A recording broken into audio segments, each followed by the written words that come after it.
She was HR's golden girl, their shining star who could do no wrong. I was just the R&D team lead who'd built their core technology from scratch. When they kicked us out of our offices to make room for her, they thought they'd put me in my place. They didn't know the patent that kept their entire company alive had my name on it, and I knew exactly when, where, and how to use it to bring them to their knees.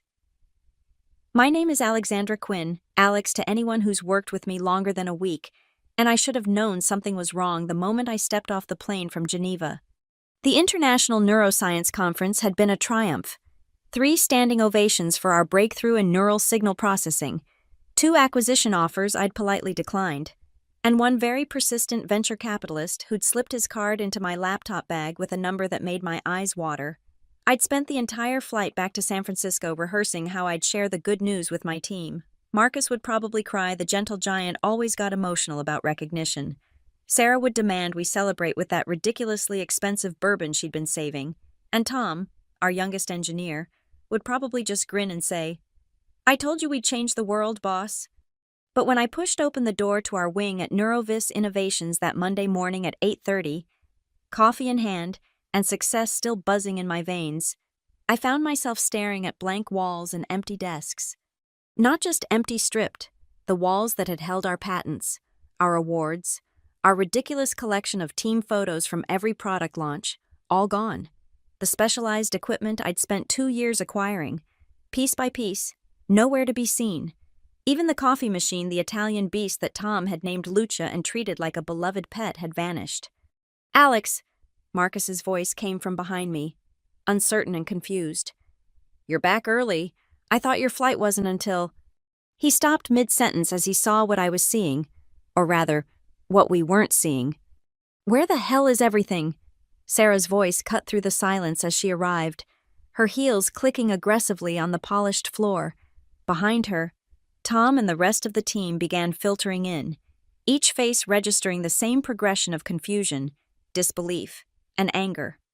"There must be some mistake," I said, though my gut was already telling me otherwise. In 15 years of working in tech, I'd learned to recognize corporate maneuvering when I saw it. This had all the hallmarks of a calculated move.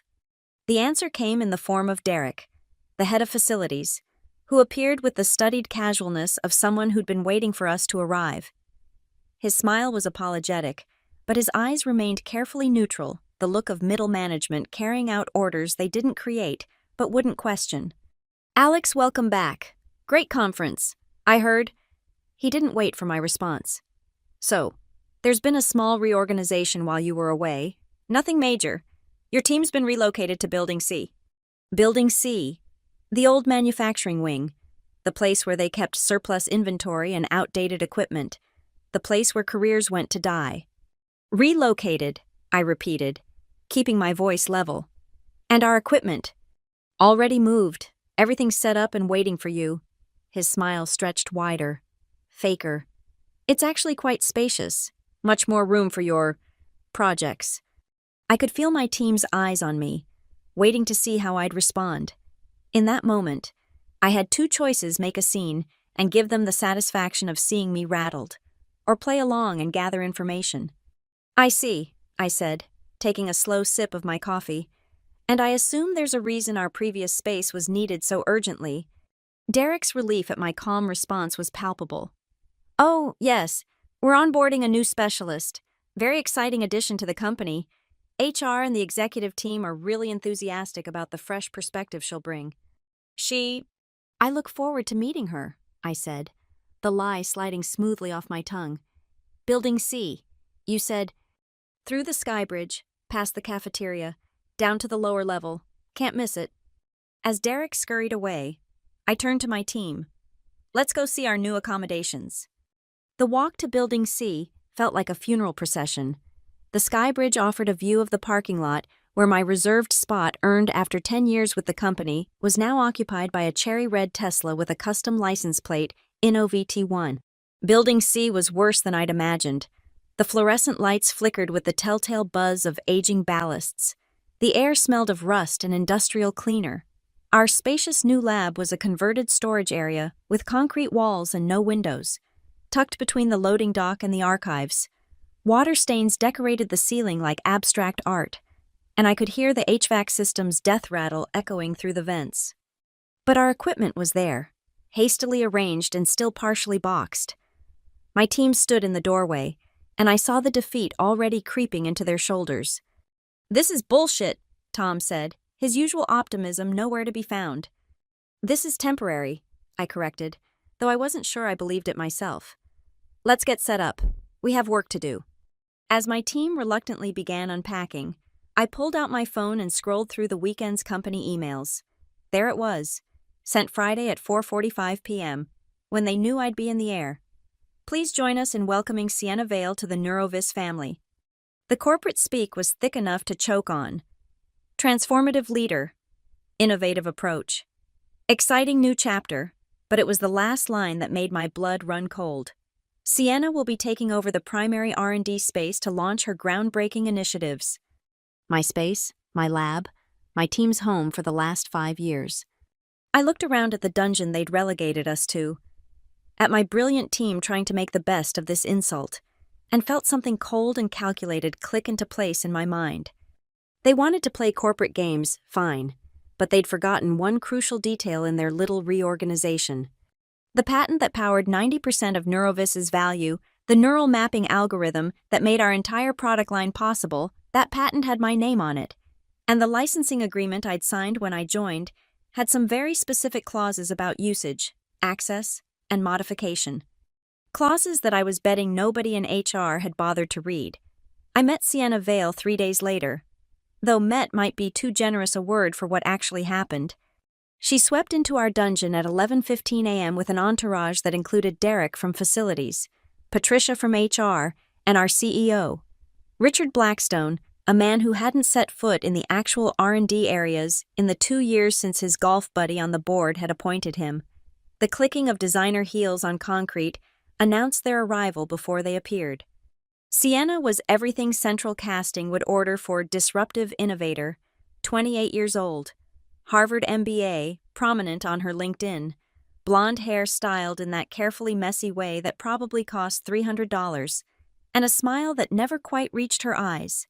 She wore a white blazer that would last about 30 seconds in any real lab, paired with jewelry that cost more than Tom's yearly salary. "So this is where the magic happens," she announced, her voice carrying that particular tone of forced enthusiasm that meant she'd already dismissed us as irrelevant.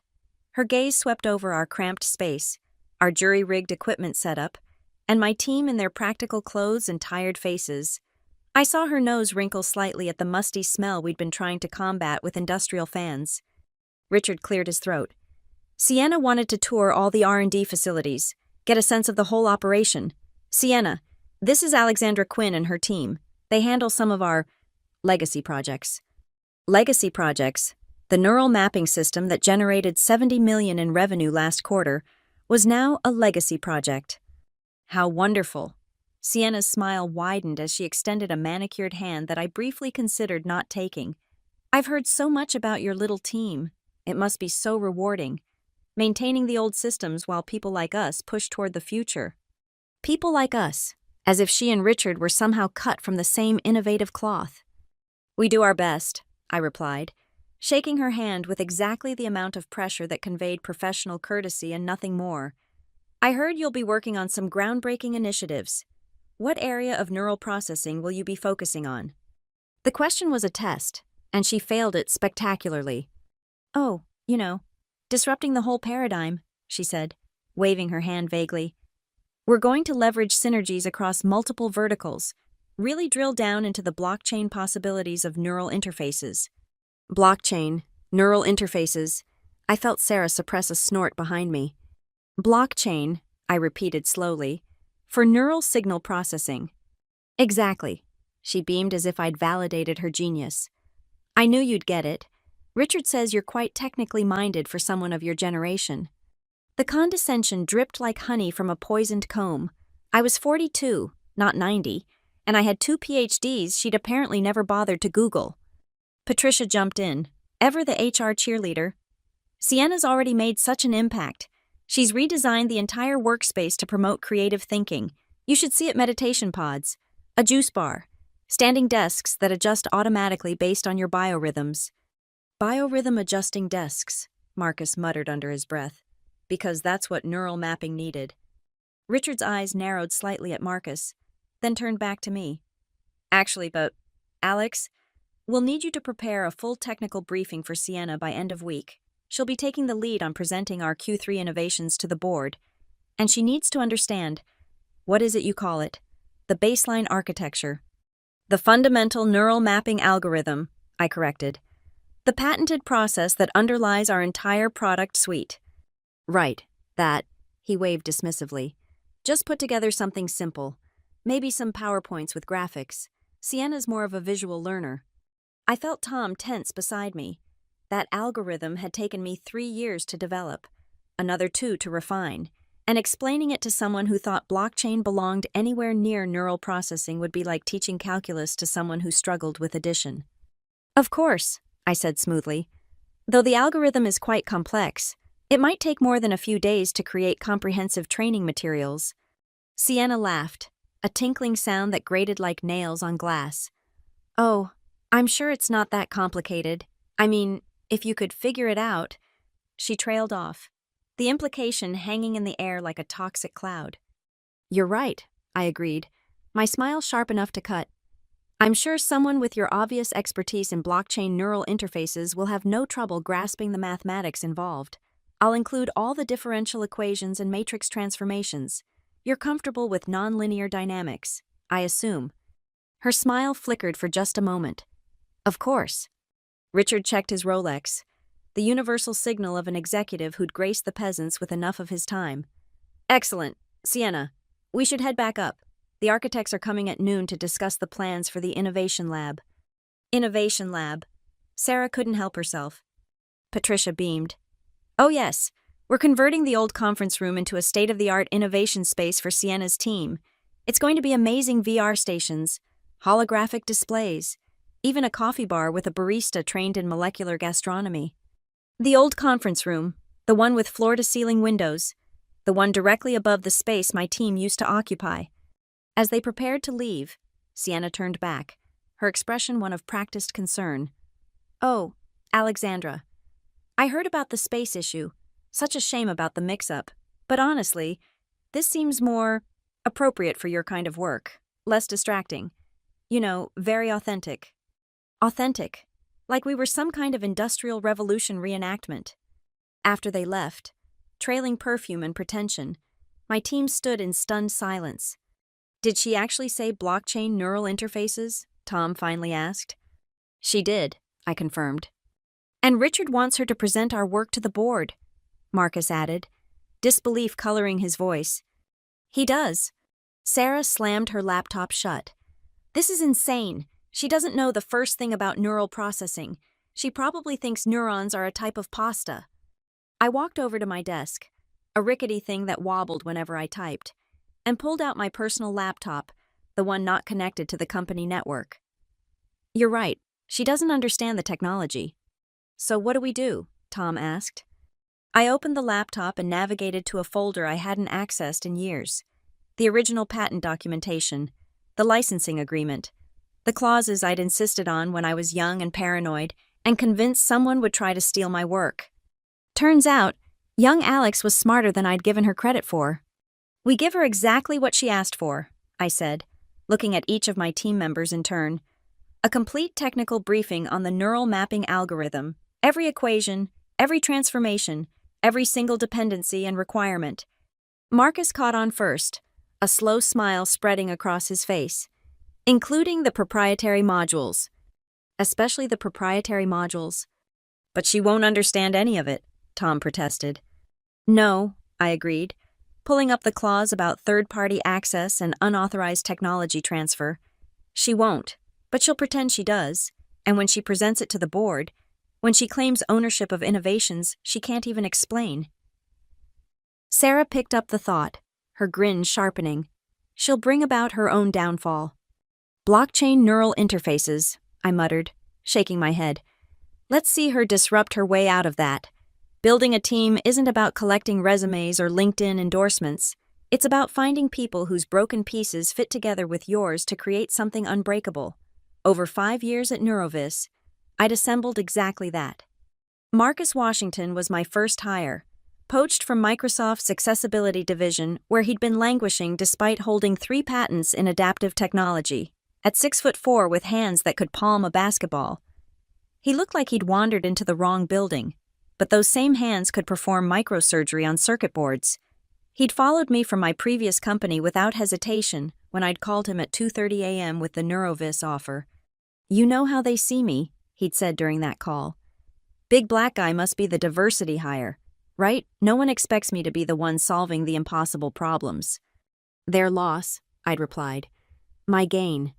Sarah Rodriguez came next, stolen from Apple's Skunkworks division. Brilliant, abrasive, and allergic to corporate politics. She'd been written up 3 times for communication issues, corporate speak for refusing to dumb down her ideas for executives who thought they understood technology because they owned an iPhone. I'd offered her complete creative freedom and the promise that I'd handle all the political nonsense. She'd accepted before I'd finished talking. Tom Nguyen was my wild card.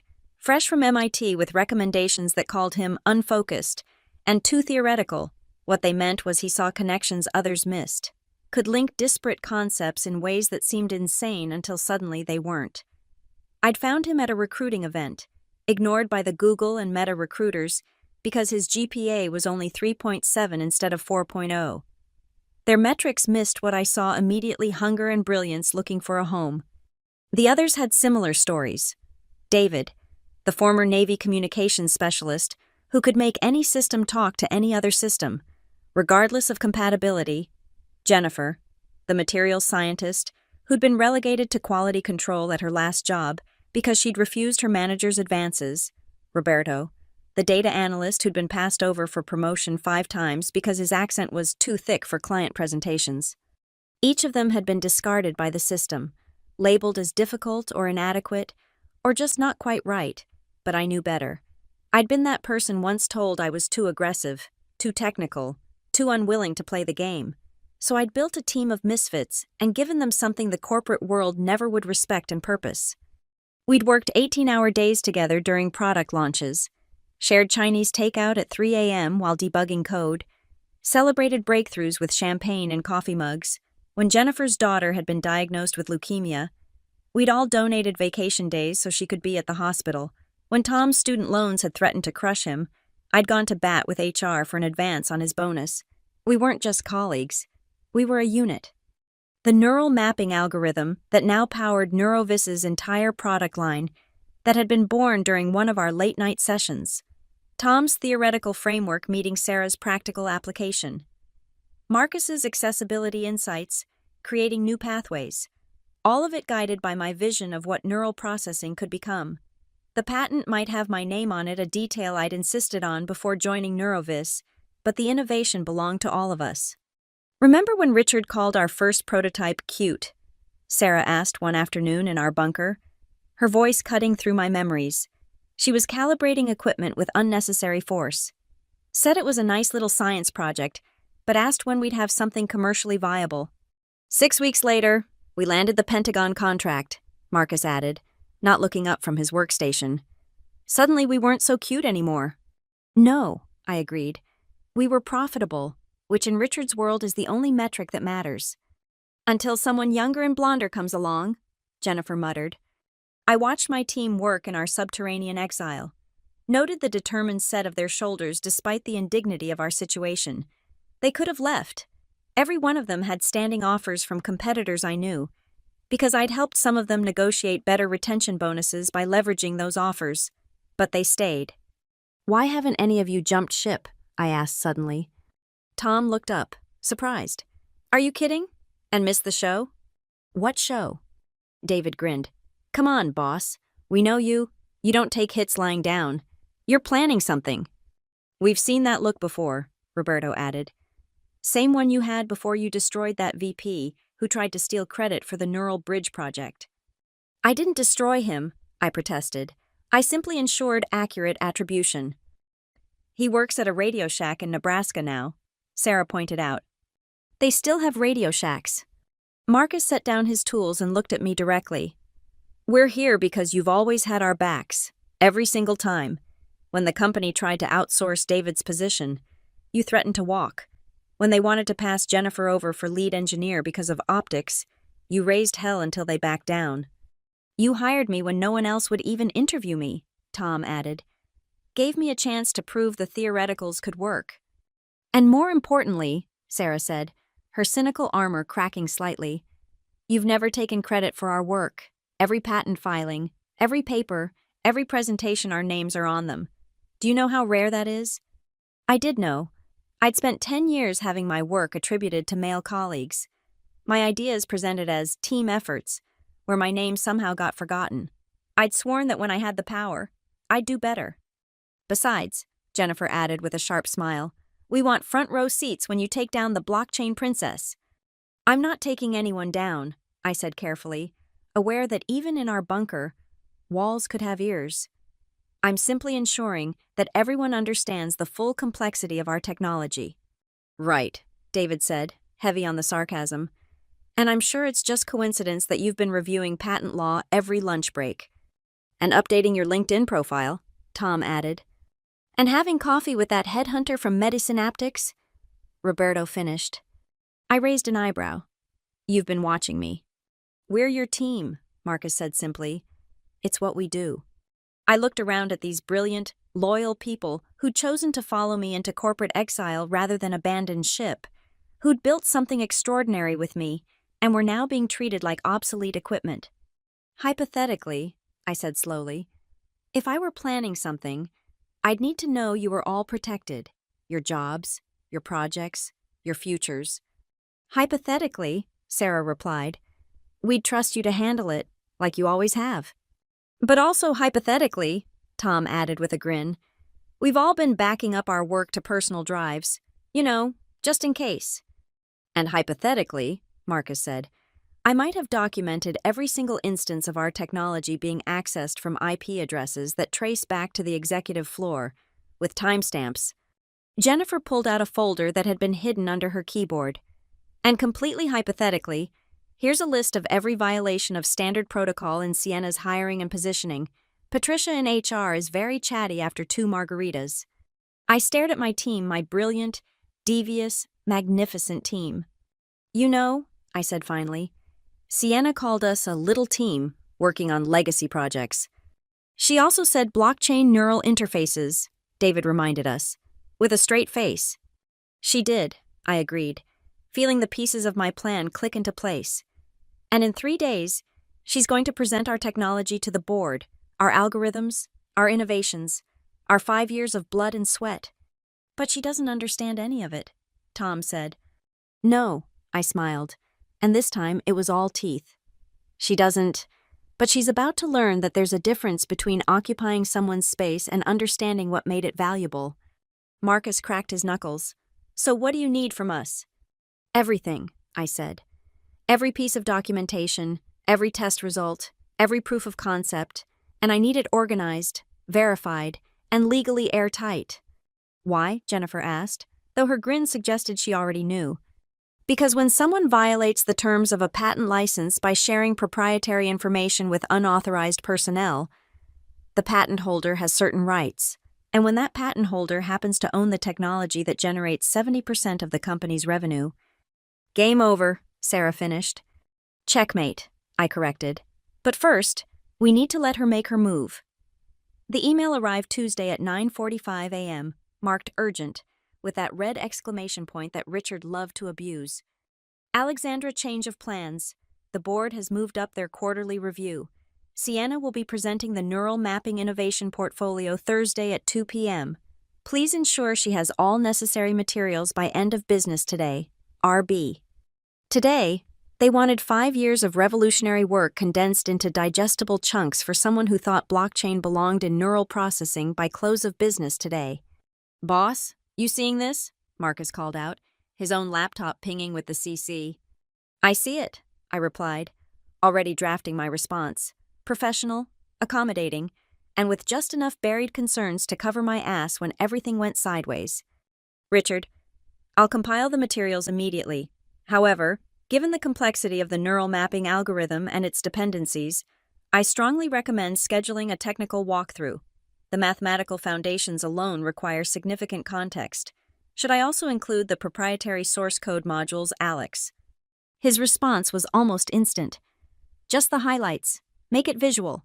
Sienna will handle the technical details. I almost felt sorry for him, almost. By noon, I'd prepared the most comprehensive technical briefing of my career. Every equation, every dependency, every intricate piece of the algorithm that had taken me years to develop.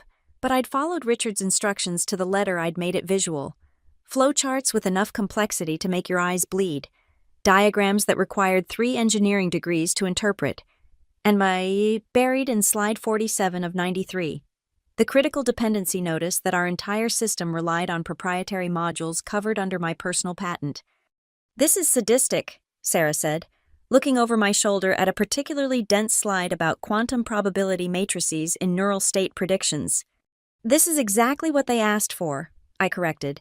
Complete technical documentation of our innovation portfolio. The presentation was delivered to Sienna at 4:30 p.m., along with a helpful note. Here's everything you need for Thursday's board meeting. I've included all technical details as requested. Please let me know if you need clarification on any of the mathematical proofs. A.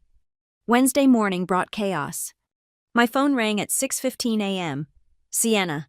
Panic barely contained beneath a veneer of authority. Alexandra, this presentation, it's not what I expected. Oh, I kept my voice neutral, concerned. Is something missing? No, there's too much. The board doesn't need all these equations and technical details. I see. Richard specifically requested all technical details. I have the email if you'd like to review it. A pause. Can you create a simplified version? Of course. Which aspects would you like me to simplify? The neural pathway algorithms, the signal processing mathematics, the quantum probability frameworks. All of it. Make it executive-friendly. I understand. However, the board specifically requested a technical deep dive after our competitor claimed our technology was basic. They'll likely ask detailed questions about implementation. Another pause, longer this time. I'll handle the questions. Of course. Should I remove the proprietary module documentation as well? I know you haven't signed the NDA addendum for that level of access yet. The what? The non-disclosure addendum for proprietary patent-protected modules. Legal requires it for anyone accessing the core algorithm. Patricia should have mentioned it during your onboarding. She hung up. By Wednesday afternoon, the entire executive floor was in crisis mode. I could tell from the urgent meeting requests, the parade of legal personnel, and Patricia from HR practically sprinting past our bunker at 2 p.m. Tom looked up from his workstation. The tsunami warning signs are all there. What tsunami? I asked innocently, focusing on my code review. At 4 p.m., Richard himself appeared in our doorway, something that hadn't happened since we'd been exiled to the basement. His face was red, his usually perfect hair slightly disheveled. Alex, we need to talk. Of course. Should I come to your office? No, Here is fine. He glanced around our cramped space with barely concealed disgust. About tomorrow's presentation. Is there a problem? Sienna feels the technical documentation is too dense. I see. Would you like me to present instead? I know the material can be challenging for someone without a technical background. His jaw tightened. Sienna is perfectly capable. We just need a more streamlined version. Absolutely. Should I create something similar to what marketing uses? Lots of buzzwords, minimal actual information. That's not... He stopped, composed himself. We need something that showcases innovation without getting bogged down in details. I understand. You want me to remove the technical substance from our technical presentation to the board. I want you to make it accessible. Of course, though I should mention, 3 board members have engineering PhDs. Dr. Harrison specifically requested mathematical proofs after the last meeting. Richard's face went from red to purple. Can you make it work? I'll do my best. Should I also prepare backup slides in case the board asks about actual implementation? I'd hate for Sienna to be blindsided by technical questions. That won't be necessary. If you're certain, though perhaps I should attend the meeting as technical support, in case clarification is needed. No. The word came out sharp, final. Sienna will handle it. After he left, Sarah spun in her chair. He knows she's going to crash and burn. He suspects, I corrected, but his ego won't let him admit he hired someone completely unqualified. So what now? Marcus asked.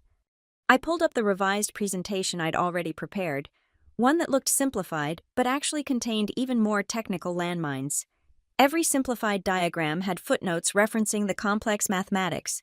Every executive summary contained terminology that would require